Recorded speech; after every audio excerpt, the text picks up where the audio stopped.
नमस्कार, मी श्रद्धा. आज एक प्रकल्प बोलणार आहोत ज्यांनी केवळ महाराष्ट्राचा नव्हे तर देशाचा विमान वाहतूक क्षेत्राचा चेहरा बदलला आहे. ते म्हणजे लोकनेते दिबा पाटील नवी मुंबई आंतरराष्ट्रीय विमानतळ.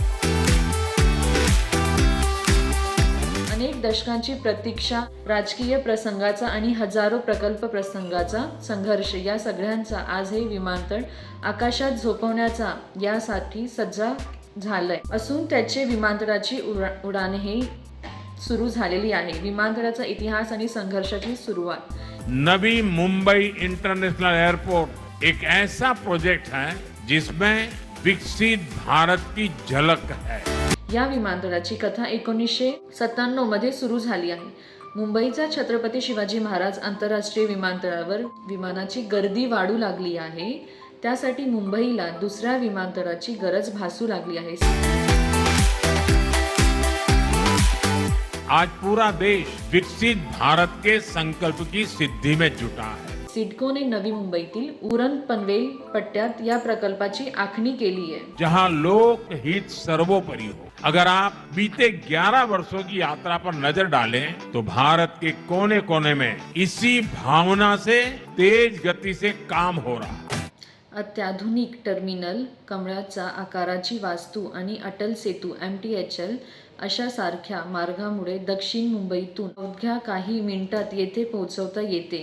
जागतिक सर्वात मोठ्या ग्रीनफील्ड विमानांपैकी की एक असलेला हे केंद्र आता मुंबईच्या अर्थव्यवस्थेचा नवीन इंजिन बनले आहे.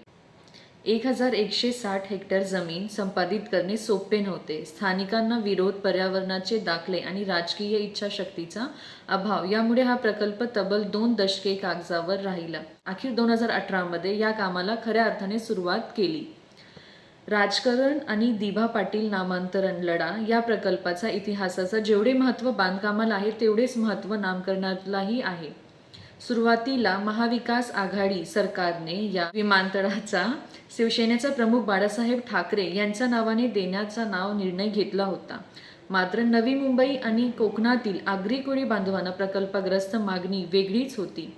ज्यांनी प्रकल्पग्रस्तच्या हक्कासाठी आयुष्य वेचले त्यांनी लोकनेते दिबा पाटील यांच्या नावाचे वास्तू मिळाले यासाठी रस्त्यावर उरलेले लाखो लोक, भव्य मोर्चे आणि सिडकोला दिलेला घेरावा या लोक चळवळीने सरकारला झुकायला लावले.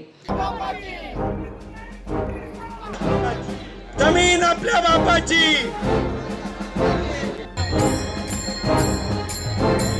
अखेर लोकभावना लक्षात घेऊन शिंदे फडणवीस या सरकारने या विमानतळाचे नाव दिबा पाटील नवी मुंबई आंतरराष्ट्रीय विमानतळ असे लवकरच नाव जाहीर करू असं सांगितलं. त्याचबरोबर स्थानिक आमदार प्रशांत ठाकूर यांनी देखील वाक्य सांगितलं होतं की जर इथे दिबा पाटील आंतरराष्ट्रीय विमानतळ हे नाव देण्यात आलं नाही तर मी राजीनामा देईन.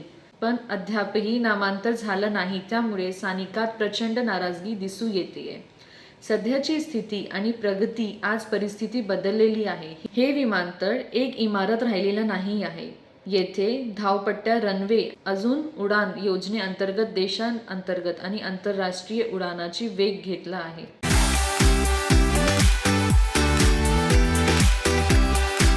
हम उन संस्कारों में पले बड़े हैं जहां राष्ट्र नीति ही राजनीति का आधार है. नवी मुंबई विमानतळ हे विकासाचे प्रतीक आहे. पण त्यामागे दिबा पाटलांचा विचाराचा आणि हजारो शेतकऱ्यांचा त्यागाचा वारसा आहे. विमान उडान सुरू झाल्याने आता कोकण आणि पश्चिम महाराष्ट्रातील प्रवाशांचा वेळ वाचणार असूनही रोजगारांना लाखो संधी उपलब्ध झाल्या आहेत. हे आहे प्रगतीचे नवे दालन.